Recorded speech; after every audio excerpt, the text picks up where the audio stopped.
Government Collections, Insights and Strategies from Boulder County, Colorado. I'm Allie Maynard, and I will guide you through today's session. Today, we'll explore effective strategies and innovations in government collections with a focus on the experiences of Boulder County Human Services in Colorado. We will explore how leveraging technology can enhance and streamline your collection process and collect debt faster. You'll hear directly from Boulder County Human Services Department about their successful adoption of RevQ Plus, and we'll discuss strategies for implementing automated collection software in your jurisdiction. Boulder County Human Services is a 450-person integrated services organization that focuses on connecting individuals and multiple generations of family with full spectrum of supports. On average, Boulder County Human Services connects more than 110,000 people over the course of a year with food, health coverage, childcare, safety, education and skill building, parenting supports, and much more. Boulder County has been utilizing Avenue's RevQ Plus system for about 2 years now, and I'm looking forward to them sharing their experience with you all today. Joining us from Boulder County, we have John Archuleta and Kevin Hardner. And from Avenue, Anthony Murphy.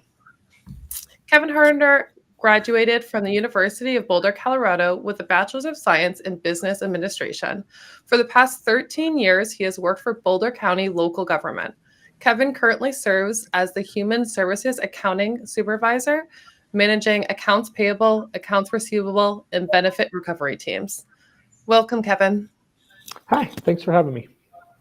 And John Archuleta. He graduated from Adams State with a Bachelor's of Science degrees in Accounting and Finance. He's worked as a human services accountant for 9 years, with the most recent 3 being at Boulder County Human Services. He currently serves as a supervisor for account receivable and benefit recovery. Thanks for joining us today, John.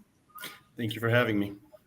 And next, we have Anthony Murphy, a product expert and value engineer at Avenue Insights and Analytics. Anthony specializes in enhancing revenue collection processes and has worked with thousands of local and state government customers, implementing our services and tailoring to their specific needs. Anthony, thank you for joining us. Thanks for having me, Allie. And before we dive in, let's briefly touch upon Avenue's significant role in modernizing government solutions across North America, with over 4 decades of service to more than 4,500 state and local customers. Today, we'll discuss how Avenue's RevQ Plus system has increased compliance by 20% and increased contact effectiveness by 50% in communities across the country. Avenue continues to make a significant impact on government operations, and whether you're already familiar with Avenue's services or just starting to explore them, today's webinar will provide valuable insights into our strategies and successes. During our session today, we'll discuss the current demands and roadblocks faced by state and local governments, including issues like limited resources and security concerns. You'll also hear from our guest speakers about their challenges faced by the Boulder County Human Services Department. We'll also discuss today's citizens' expectations from government collection services and how systems like RevQ Plus meet these expectations. Anthony will outline common hurdles such as shrinking budgets and limited IT resources, and Kevin and John will discuss Boulder County's specific challenges. We'll look at Boulder County's vision for their office and their community, as well as tangible benefits that they've experienced. Lastly, John and Kevin will share valuable insights and lessons learned which could benefit other communities considering similar technology. Throughout the webinar today, please feel free to submit your questions in the chat feature to the right of this video. We'll have a dedicated Q&A sessions towards the end where our guest speakers will answer your questions. Before we begin, we'd like to remind everyone that this session is being recorded, and a recording will be available for those who wish to review the discussion or share it with colleagues. Now let's begin with our first speaker. Anthony, can you please discuss the current landscape and the pressing demands faced by governments in collections management?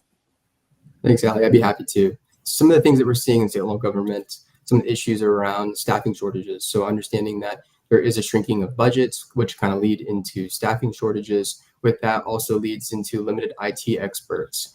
As we move into this new world kind of era of modern applications, moving from old systems into new systems become challenging and integrating that. So having those limited IT experts become very painful and challenging in state and local governments. with having those old systems kind of brings us into security too. So with having old systems, do we have the right security in place to kind of maintain compliance and regulations, whether it be ADA compliance, PCI compliance, or just simply having the right process in place from a regulation standpoint and from a security standpoint. Now, kind of following into that as well is payments. So with having the right type of systems, do we have the right type of payment offerings within these systems to offer a useful opportunity for our constituents without having that becomes a real pain in the state and local government areas? And then kind of backtracking a little bit on how we're utilizing our collection effort is around reporting and dashboarding. So not having that type of reporting and dashboarding to kind of give us insight into our collection effort becomes a real pain and challenge in state and local governments right now. Awesome. Thank you, Anthony. And with this current demand, what are the modern expectations of citizens regarding collection services like this?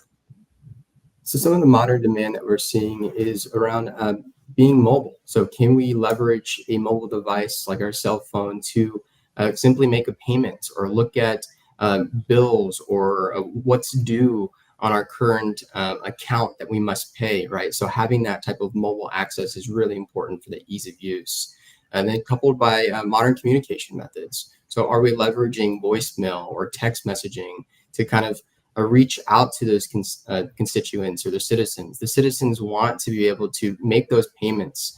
They want to be able to be communicated in a modern way.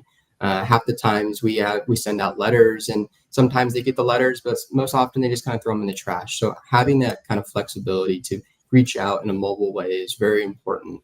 And then kind of easy to pay. So we just kind of talked about it a little bit, but having the ability to use your phone to go online and make a payment on an account is all in all part of the journey for a citizen. It's easy. They don't have to walk into a state and local government building and making a payment.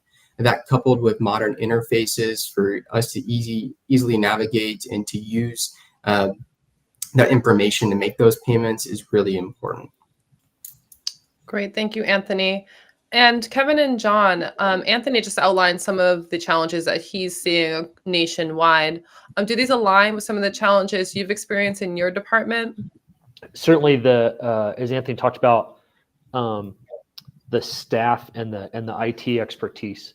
Certainly, that's something we faced in Boulder. The old system in our case that we replaced was a legacy homegrown system that we just didn't have support for anymore. It didn't meet business needs. I mean, we may mention a couple times, but it literally was the type of system where only one of our employees at a time could use it, and to best use it, they actually had to be in an office in person, and a lot of us are working remote and hybrid now. So a system with sort of modern capabilities has been huge. And then on the payment side, our previous processes only allowed literally cash and check type payments, and having the online payment portal and ability to take credit card payments. And I believe we were the first or one of your first to have the mobile implementation of that online portal, which has been great for our clients.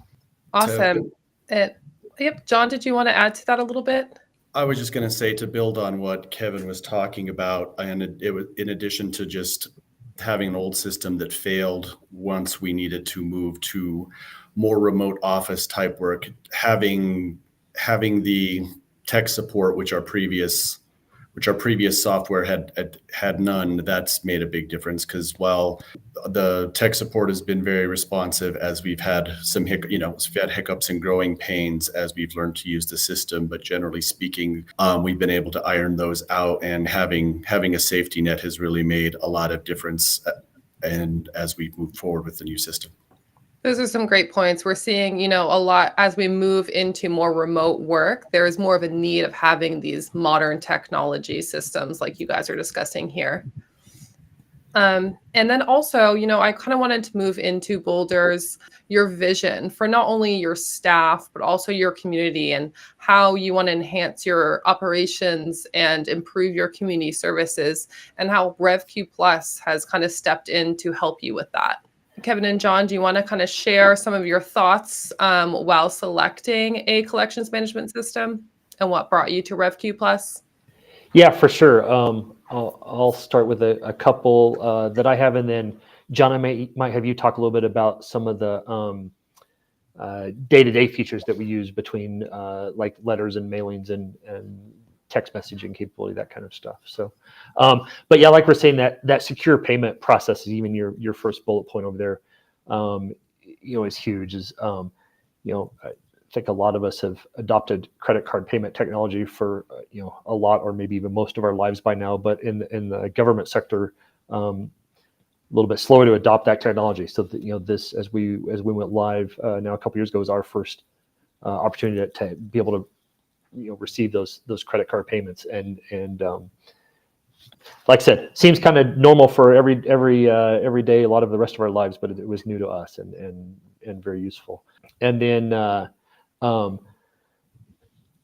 some of that standardized best practices type of bullet points, some of the things that are just baked into the RevQ software, that is there. So consistency, sort of, case after case versus, like we talked about with our legacy system, it would fail on us, and we literally still had, a file cabinet full of paperwork was the backup solution in some of those cases. So a couple of thoughts there, and then John, maybe if you want to talk about a little bit about some of the day-to-day aspects that we're able to use.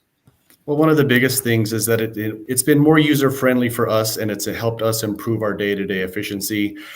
And that on that front, we were able to pass that on to our clients, because if we are having to spend less time working out problems, that's more time we can devote to client issues.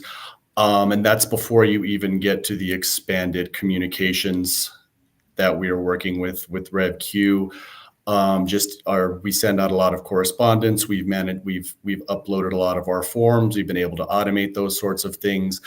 Even if some things are still going out in a physical form, it's made a lot of merging our documents. We have a lot of bilingual documents, and we're currently implementing a text feature, so we'll be able to directly text our clients who opt into the service. So it's really helped us streamline and make things more efficient, and we've been able to pass that down all the way through the end user experience. That's awesome. So that's so great to hear. I'm sure that can really resonate with a lot of our audience today. I'm sure they're experiencing a lot of the same things that you guys have experienced too. And Anthony, now that we move into the innovation and technology, we kind of started talking about RevQ Plus. Can you please outline some of the features we have in this solution? Yeah, so I kind of want to draw attention to just the center of the screen around RevQ Plus. So at the heart of the application is really built around workflows and work list. So RevQ can be used in a couple of ways. It can either be used in the ability to assist the collection effort from I log in every day from a collection standpoint, and I'm going to use the RevQ application, or we could leverage it in a way through automation. So we can use those workflows to kind of run for us. So we're kind of setting and forgetting the system to kind of drive that collection effort, whether it be sending out text messages or letters or voicemails, to kind of drive that collection effort. So we can really kind of get configurable and customizable on your approach. Ultimately, it's on how you want to drive the system, which makes it very powerful. Now, with that, we have a couple of features kind of tied to the RevQ application. Now, starting on the left side of the screen around payments, RevQ has an integrated payments application called Avenue Payments that sits within RevQ.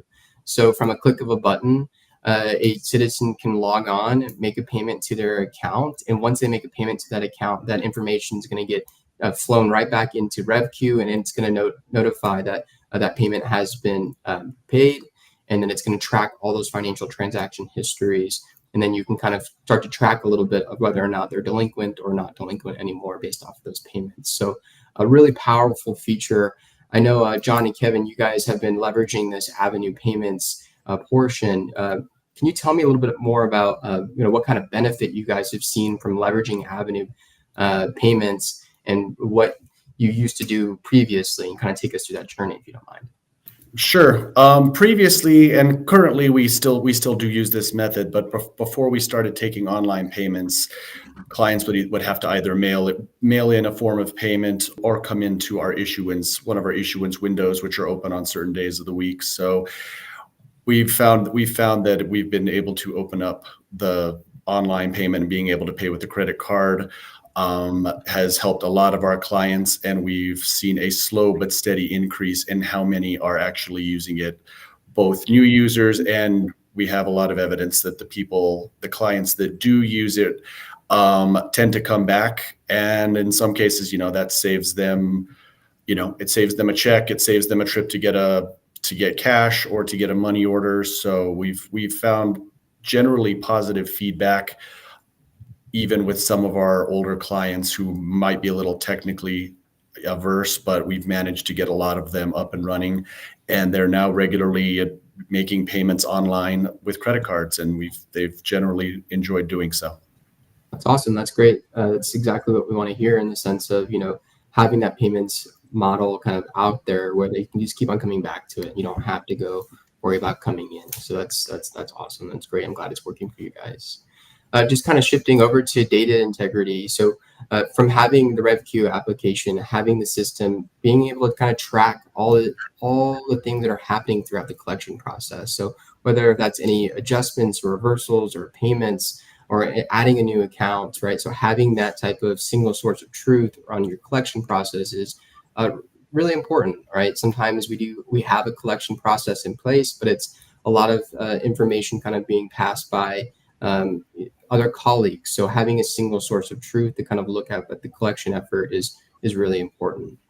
Going on to text messaging. So text messaging is one of the features that is probably one of the stars of the application. In essence, is that we like to say that people are addicted to the ding or the vibration in our pocket. So every single time we get a text message, we're always whipping out our phone, looking at what's going on. So being able to kind of communicate with constituents or citizens and say that, hey, we have a bill coming up or a past due balance to log on and make a payment, right? So having that type of communication is important in this modern world, since we all have our cell phones on each other. So I know, John and Kevin, you guys are not quite up with the text messaging features, but what are you looking forward to the most about implementing texting? Really, I think it'll just increase the amount of our speed in communication. Given our past systems, a lot of times there is a bit of a lag. So there have been occasions where, when we finally do reach our clients with the information we need to give them, sometimes it can be out of date, whether that's on our end or whether that's a state mailer. So just being able to reach out with some basic things like the update of their account balance, or whether or not they're delinquent on a payment, or even in some cases we envision, being able to just, answer their questions in real time.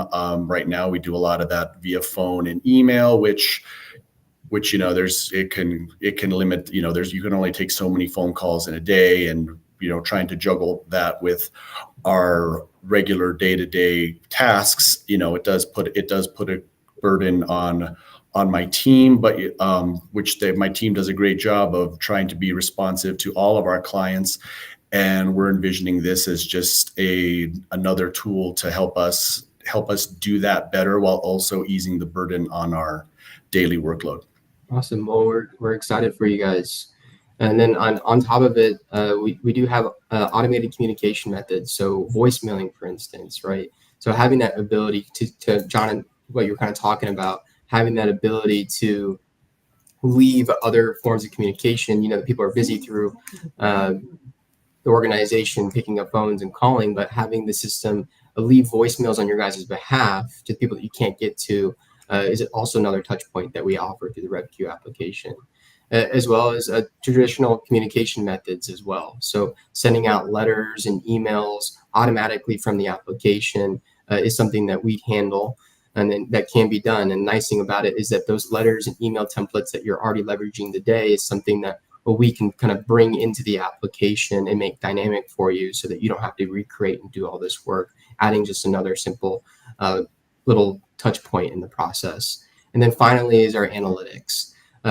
Analytics is really important from a collection effort. So how are we tracking from a recovery rate standpoint? How are we just doing from a collection standpoint, from an individual collector or from an organization? So having that kind of analytics to make those adjustments if needed from a collection standpoint is paramount, right, in this process. So, Analytics is great to have within the RevQ application, but more importantly, our RevQ analytics application also allows you to bring in third-party data. So if you need to cross-reference data and kind of pivot, that tool is there for you as well. Awesome. Thank you for walking us through that, Anthony. And then now I kind of wanted to move into our automated reporting within RevQ. And, this really helps manage the workload and provide comprehensive data analysis to its users. Anthony, can you give us like an overview of the reporting capabilities within RevQ?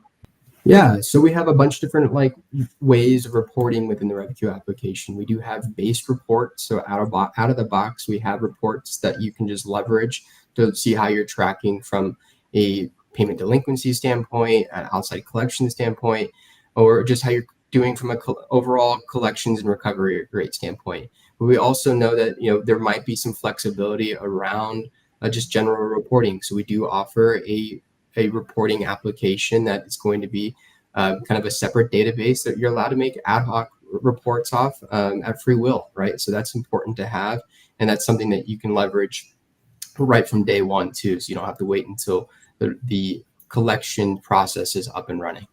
That's great. I know we have, 60 plus automated baseline reports available, and we've listed some of the commonly used reports by Boulder County here.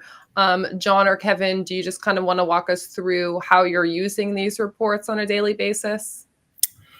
Sure. I mean, with 60 to choose from, how do you narrow it down to just a few? But generally, we use the clerk portal that helps us reconcile our payments, or can drill down if we find there's some sort of issue with the payment or the ACH. And then we've really had a lot of success with the collector history and the deposit register reports, which allow us to segregate between our two major types of cases, which are recovery cases, and some of those in a smaller group, which are also legal cases. And then we also like to break a lot of them down, or just to see how we're getting paid. And we found we get a lot of good data out of those when we need to. Awesome. That's so great to hear. Another advantage of modern technology is integration capabilities and scalability and the flexibility. Kevin and John, we've listed some of the integrations you're currently using. Can you kind of walk us through here some of the integrations that you've seen useful in RevQ Plus from your point of view? Yeah, a couple thoughts there. The like I said, it's baked into that integration between RevQ, sort of the client database part of it, and then the payment processing piece of it. It works really slick. I'll also say, I as we looked at RevQ, we certainly talked to a couple other counties in Colorado, human services departments and other counties that use the same software. I know in one case, there's flexibility there. In one case, one of these other counties, their county already had an existing payment platform. So your implementation was able to customize the RevQ product to work with a payment system that county already had in place. And so I think we saw that several times. The implementation team that you all have is just outstanding at working through sort of those nuances for everybody's particular case. So that's great to hear. I know the implementation process can be maybe a bit stressful for some, so I'm glad to hear that our team was helpful during your implementation. Thanks for describing those additional modules that you guys are using. And Anthony, what are some common integrations that you're seeing other governments utilizing? So I think it's important to note that we can integrate with lots of third parties for all types of integrations, right? So whatever your process looks like, we're agnostic. So we're going to try to integrate through an API or an SFTP batch file, and we'll get that data to the RevQ system, or even out of the RevQ system into whatever other source that might be needed for your guys' process. But just to list a few, we've done some integrations with probation offices, some case management or court management systems, outside collections agencies. So if anything's greater than 120 days past due, you might want to send out some information to outside collections agencies to kind of be collected on, as well as banks and general ledgers. So sending out financial transactions to and from the system is also really important. We're seeing that very commonly used. Great. Yeah, Anthony, I was just going to chime in on that, on those integrations. Another comment about for us in Boulder, and so in Colorado, the 64 counties, 64 of those counties have a human services department. We all integrate into a statewide system, though, so a state of Colorado system, Colorado Benefit Management System, CBMS. So again, you're back to that implementation team. They're able to integrate that state system to our, to our county, and the data goes back and forth. So we see new claims, new cases, payment information. So we keep the two systems, in check that way. Awesome. Thank you both for sharing. And another main reason of having a collection management software like RevQ Plus is the automated workflow and work lists. Anthony, can you kind of discuss the inner workings of these features? Yeah. So the work list is one of my favorite things in the application besides the workflow. But the work list is nice because when you walk in the door and you sit down, you don't know the collection process if the process is broken, right? When I sit down, I know exactly where I'm at for today's efforts or where I need to be focusing on. So that work list gives me a prioritized list of people that I need to go collect on or some touch points I need to do. It gives me some examples on whether or not I need to be making a call or sending a letter. I can track notes on that type of information. So having that work list or a prioritized list right when I kind of start my collection process is really important. We've seen a lot of our clients use that when they have some really big collections teams to kind of go after some of these collection efforts. So that's probably one of the most used collection pieces that we have within the application, and followed by our workflow. So we do have kind of a couple different models here. I kind of talked about it in the beginning, but having the ability to kind of create workflows in a way that I'm not really using the system that much. I'm letting the system kind of drive those touch points, whether it be sending out text messages, sending out letters or emails, or even leaving voicemails on behalf. We can even go as far as sending out accounts to outside collections agencies, to setting up next working steps and adding notes, right? So the system has built-in workflows that you get to configure and kind of drive that effort, right? So the system is flexible on how off you want to be within the system or how on you want to be within the system. So there's a lot of power to be used within the RevQ application to kind of eliminate and alleviate some of those constraints that you might be feeling from a budget or even from a staffing perspective. These two features within the solution really help drive that focus. That's great. Thank you, Anthony. And I want to move into the benefits of implementing modern technology and automated systems to recover debt in your community. And Anthony, I know you've touched on some of these benefits throughout our discussion today. Can you kind of just give us a high-level overview of some of the main benefits that you're seeing across the country? Yeah, so just to recap, some of the things that we're seeing is those work lists that we just kind of talked about. And I would love to hear from John and Kevin just a little bit about how those work lists and workflows have been helping you guys too. So if you guys don't mind, how have you guys been leveraging work lists and workflows? Well, it's been one of the things we're still kind of dipping our toes into, but it has been useful just to be able to see, to segregate what our cases are, what kind of cases we have, where we are with at the process with different cases, and also it also helps us pass tasks on amongst the team. So if someone leaves off somewhere, we can seamlessly pick that up. It's definitely one of those functionalities that we're just kind of scratching the surface of. But we have definitely been making use of the work lists as we can, and it's been proving to be a benefit thus far. That's awesome. Happy to hear that. And so just kind of getting back to just some of the other solutions that we've been seeing is just texting, right? So having that ability to kind of text and reach out to people on their mobile device is probably one of the more, not important, but heavy hitter items that we've been seeing without in the community from a state and local government perspective, as well as a citizen perspective, right? Having that flexibility has been really, really keen. Also with allowing to kind of make payments online. So through Avenue payments, making payments online from the comfort of your home or your mobile device has been really important. And then what happens if you don't have that type of information to reach out through a phone or getting a bad address sent back to you through a letter? Skip tracing. So skip tracing is a feature that we have within the application that automatically goes and gets current phone numbers and addresses to kind of help drive the collection effort and make it a little bit more impactful in essence. And then last but not least is the ability to kind of report and have ad hoc reporting, right? So the flexibility of reporting on your collections process has been one of the, probably the most favorable items from the state and local government side. Awesome. Thank you, Anthony. And Kevin and John, we've listed some of the benefits here of implementing modern technology, such as enhanced revenue collection, cost efficiency, regulatory compliance, improve constituent relations. What are you seeing as the most tangible benefit since adopting RevQ Plus?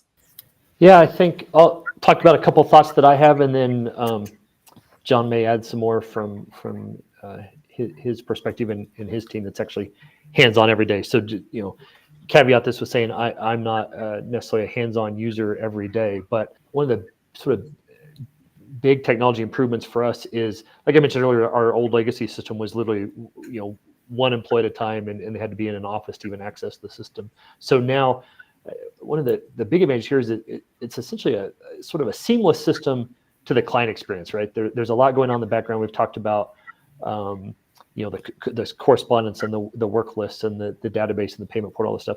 But to the client's perspective of it, they don't really see any of that, right? They're talking with our staff. They'll get our text message. They'll get our letter in the mail. They'll make a payment. But behind the scenes, if one of our staff members is out, today for a reason, the rest, somebody else can jump in and see the same data. It's not stuck in the file cabinet at the office type of example. So I think that sort of technology improvement is one of the big benefits for our team.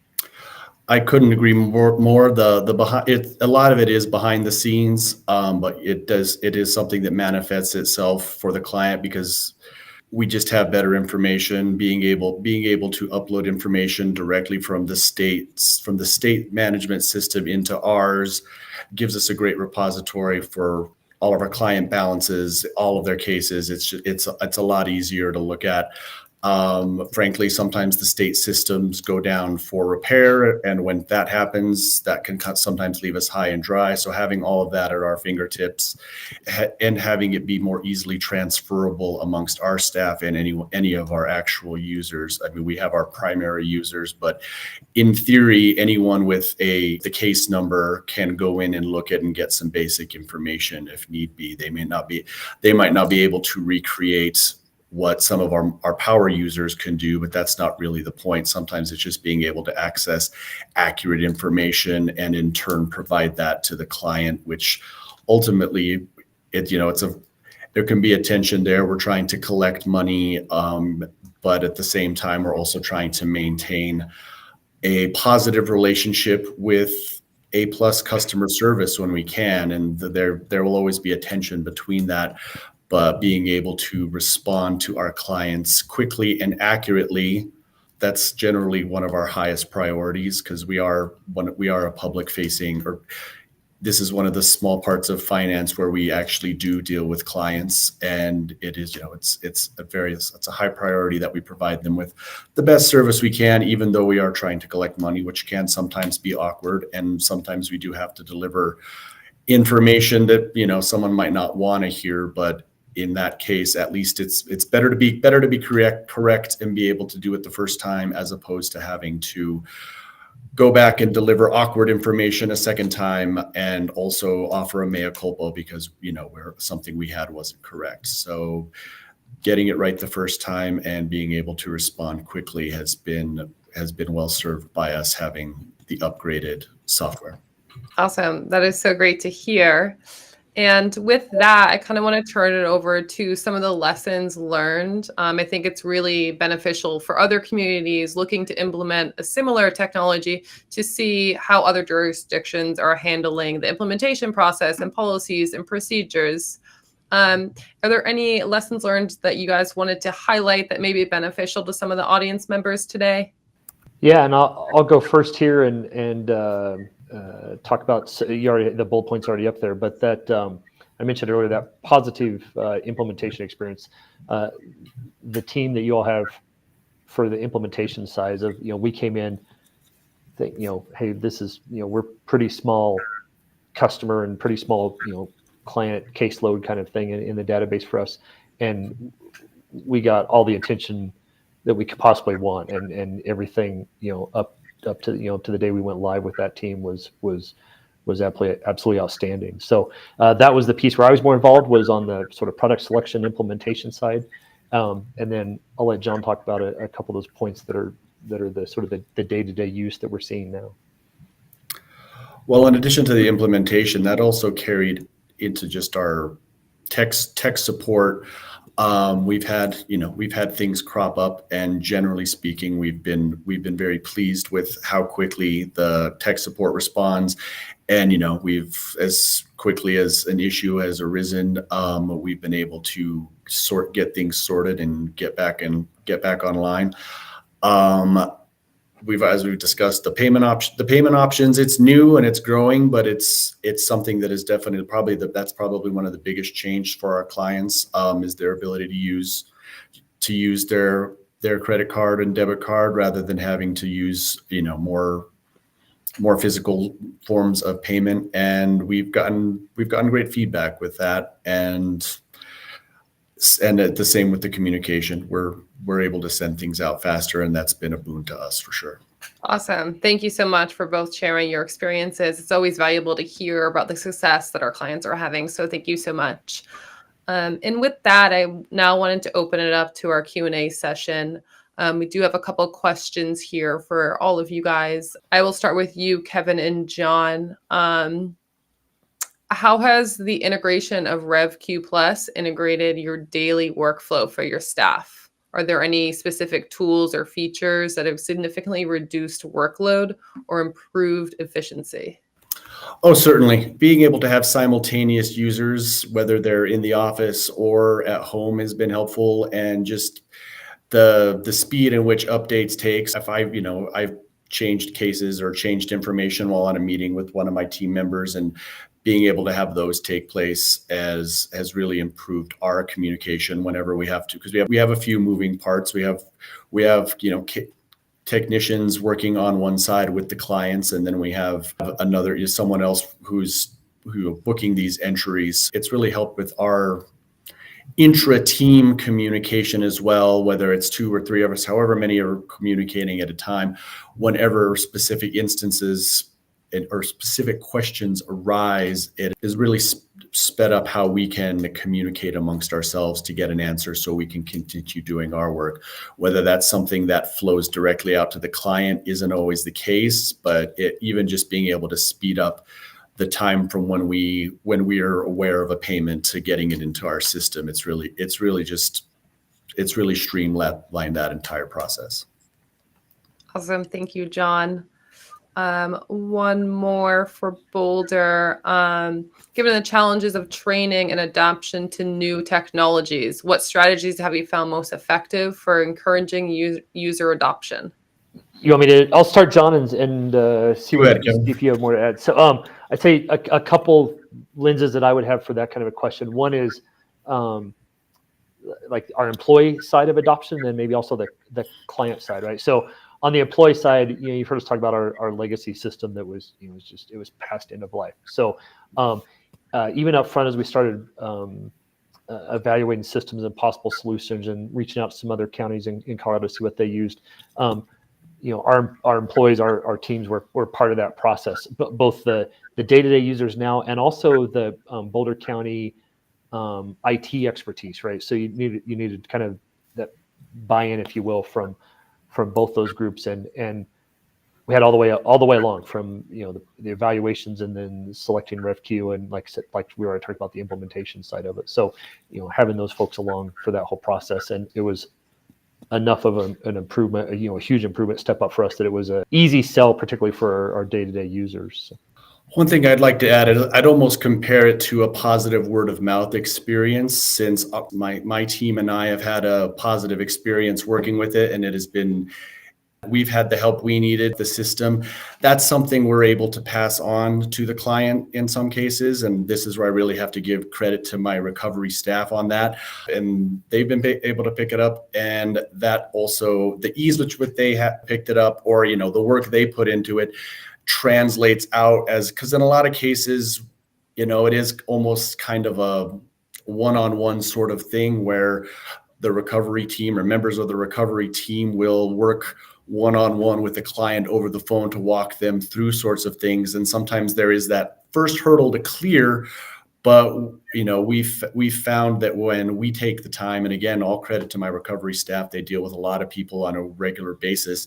But when we can take the time, and it's easy for us to show them how easy it is to use and get over some of their aversions for some of these things. Sometimes it's a slow process because you convert them one at a time, but we've been able to slowly but surely pass on, just our knowledge of it and our comfort with it to our clients. And, sometimes it is only one client at a time as we help them over the phone. But each time we've done it, we've had success, both with the appreciation of the client that we've taken the time, and my staff shows a lot of patience and puts a lot of time into communication with clients. But after we get over that first hurdle, it really just seems, they're able to take it themselves. And, whether it's, some of them are octogenarians using the internet. And so we've literally had to walk them through things. But once we get that first positive payment and that positive experience, they really take over the process on their own. And that's been useful for us. Awesome. Thank you so much for sharing. And Anthony, I have a question here for you. How does RevQ Plus ensure compliance with changing regulations and standards? An excellent question.